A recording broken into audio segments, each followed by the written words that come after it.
এই বাংলাদেশে আজকে তারা নিরীহ লোককে নির্মম ভাবে মাইরা দেশ ছাড়ছে।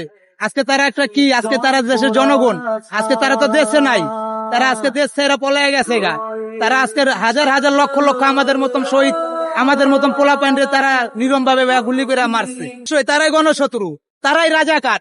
যেরম ভাইয়া আমি একটা উদাহরণ দেই, যেরকম ডক্টর বিচারপতি মানিক কিছুদিন আগে দেখেন ক্ষমতার কি জোর, কিছুদিন আগে বিচারপতি মানিক যমুনা নিউজ এক চ্যানেলকে কি বললো, তুমি রাজাকার, স্যার অ্যানাউন্সমেন্ট করছে। দেন ক্ষমতার কি জোর, তারে আজকে সে মারা গেছে। এফ রহমান, সে কত সুন্দর দাড়ি, সে আজকে দাড়ি হালায় দেশ ছেড়ে ভাগছে। রাত্রে নিয়ে আসছিলাম আমি, এগুলা দেখে আমার হতভাগে। আমাদের এলাকার যে আইনমন্ত্রী উনি হচ্ছে আমাদের বাউন্ডারি, উনি ফাঁসর রাজত্ব করছে। আমি নিজেও জেল খাটছি।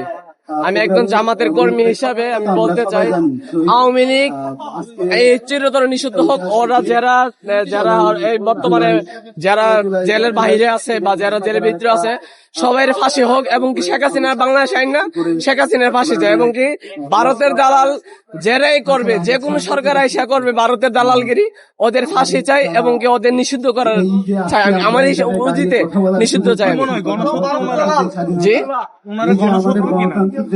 না, আমি কিছু কিছু জিনিস দেখতেছি, ভারতের দালালি যারাই কইরা গেছে ওরা এই ক্ষমতায় চিরস্থায়ী টিকতে পারে নাই।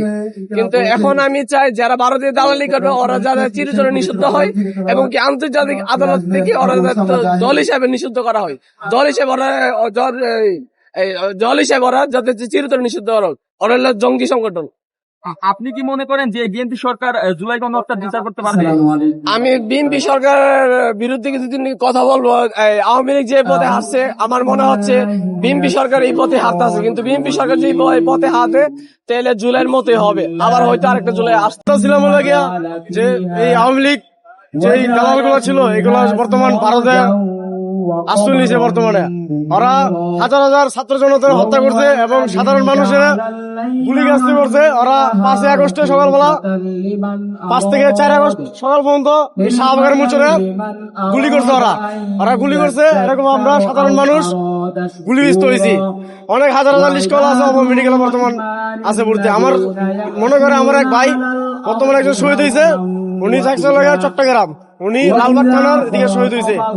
ওনার নাম লাগে লালমনির হাট থেকে, নাম হলো শাহিনুর রহমান।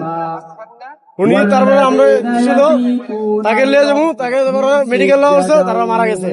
তারপরে ওরা এমন ভাবে পলাইছে, ওরা বর্তমানে ভারতে আশ্রয় নিয়েছে। আমরা বিচার চাই এবং বিচার করতে হবে। আপনি কি মনে হয় এই সরকার কি বিচার করতে পারবে? এই সরকার বর্তমানে বিচারতেও ব্যর্থ হইতে হবে। বর্তমানে সরকার পারবো না পারবো ওরা জানে সরকার।